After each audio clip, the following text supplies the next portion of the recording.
NSUI के नेता कन्हैया कुमार का पलायन रोको, नौकरी दो पद यात्रा चल रही है, जिस अवसर पर आप देख सकते हैं हजारों की संख्या में यूथ उनके साथ चल रहे हैं। विधारवा से शुरू हुई है और अब आप देख सकते हैं रीगा क्षेत्र में उनका दौरा पद यात्रा शुरू हो गया है। रीगा क्षेत्र में आप देख सकते हैं पलायन रोको नौकरी दो यात्रा चल रही है, जिसमें देख सकते हैं हजारों लोग उनके साथ चल रहे हैं और रीगा में पूर्व विधायक अमित कुमार टुन्ना जी के नेतृत्व में यह पद यात्रा चल रही है। क्या कहेंगे कन्हैया जी, मिथिला में आके कैसन लग रहा है? बहुत बढ़िया लग रहा है। मिथिला के लोग खूब स्वागत कैलका, भाव विचार समर्थन सहयोग सब भेटले यहाँ पर। मिथिला के तमाम लोग बहुत बहुत धन्यवाद, बहुत बहुत शुक्रिया। माँ जानकी के धरती के लिए की कहबै? माँ जानकी के धरती के लिए यह कहबै कि यहाँ जो लोग छे जे यहाँ पैदा लेलखिन उनका यहाँ रोजी रोजगार मिले के चाहिए।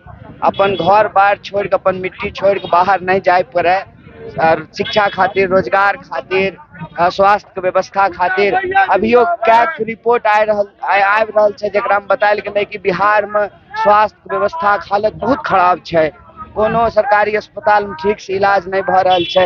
एम्स यहाँ पटना में है आ एम्स दिल्लियों में है, तैयो बिहार के लोग दिल्ली एम्स में जाए छे। ई सब व्यवस्था बदलबाक चाहिए और बिहार के नौजवान और बिहार के विद्यार्थी कांग्रेस पार्टी ओकरा पूरा समर्थन करे छे ओकर हक अधिकार खातिर ल।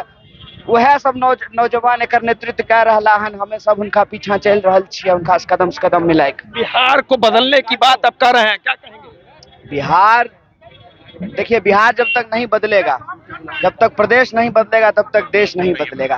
भारत का इतिहास उठा करके देख लीजिए, जब जब बिहार बदलता है तब तब देश बदलता है। मिथिला से आप आते हैं और मिथिला का क्षेत्र कहा जाता है, मगध के क्षेत्र में तो विकास हुआ, मिथिला उपेक्षित है। देखिए, ओवरऑल पूरे बिहार में ही विकास नहीं हुआ है। अभी आपने देखा होगा कि जो सर्वे हुआ है, सरकार का सर्वे है, जाति सर्वे, उसमें क्या पता चला है? उसमें पता चला है कि 7% लोग भी ग्रेजुएट नहीं है हमारे प्रदेश में। बताइए, जहां नालंदा की कहते हैं बिहार जो है वो ज्ञान और मोक्ष की भूमि है। गया में जो है लोग पिंड दान करने के लिए आते हैं, ज्ञान के लिए है। सिद्धार्थ जो है बिहार की मिट्टी पे आए और पीपल के वृक्ष के नीचे जो उनको बोधत्व प्राप्त हुआ। तो ज्ञान और मोक्ष की भूमि की हालत यह है कि 7% लोग भी ग्रेजुएट नहीं है। तो बिहार की स्थिति को जो है बदलना जरूरी है। हर इलाके का, हर प्रदेश का, चाहे वो मिथिला हो, मगध हो, अंग प्रदेश हो, चाहे भोजपुर का इलाका हो, चाहे कोसी प्रदेश हो, सीमांचल हो, कहीं भी ठीक से विकास नहीं हुआ है। हाँ, ये ठीक बात है, जहाँ के नेता होते हैं वहाँ थोड़ा विकास होता है, लेकिन आजकल नेता कहाँ होता है?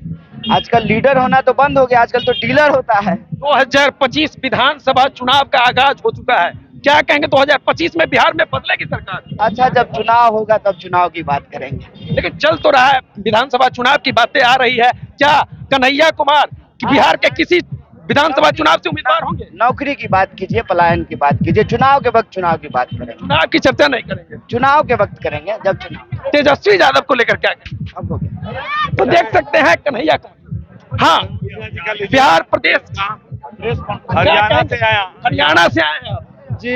मैं बिहार की जनता को और बिहार के युवाओं को बधाई देता हूँ और मैं कन्हैया भाई को बधाई देता हूँ कि वो युवाओं की आवाज बुलंद करने के लिए पूरे बिहार में यात्रा कर रहे हैं। आगे क्या कहेंगे? लगता है बिहार में बदलाव की बातें हो रही है, पलायन रोकने की बात हो रही है। बिहार के युवा आज भी हरियाणा, दिल्ली, पंजाब सहित कई इलाकों में जाकर।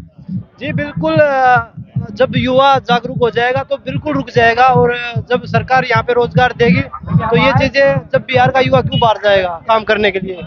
अगर यहाँ रोजगार होगा तो यही काम करेगा बिहार का युवा। बिहार के युवाओं के बदलने की बात हो रही है, क्या कहेंगे? बिल्कुल, और होनी भी चाहिए। पिछले 20 साल से बिहार का युवा झेल रहा है बीजेपी और जेडीयू की मार। इन बीजेपी वाले, जेडीयू वालों ने पलायन के सिलवा दिया ही क्या बिहार के युवा को? और आज यूथ कांग्रेस, एनएसयू, हर एक कांग्रेस के साथी बिहार के युवा की आवाज बन रहे हैं। पलायन ना हो और ऐसी नीतियां बने जिससे बिहार के युवा को रोजगार मिले, वैसी बात कर रहे हैं। इसलिए ये जो यात्रा है बहुत सक्सेसफुल रहेगी और ये सिर्फ एनएसयू यूथ कांग्रेस की नहीं, बिहार के युवाओं की यात्रा है। और यही देख रहे हैं, जितना तामझाम, जितने लोग जुड़ते जा रहे हैं, तो इससे पता चलता है बिहार इसका बदलाव मांगता है। बिहार बदलाव मांगता है। और इस अवसर पर देखिए रीगा के पूर्व विधायक अमित कुमार टुन्ना जी हैं, बड़ी संख्या में रीगा विधानसभा में लोग खड़े हैं इस यात्रा में। देखिए, बिहार में पलायन रोकना है और हम लोग वादा युवाओं के लिए हक की लड़ाई लड़ा है, इसलिए युवा आ रहे हैं।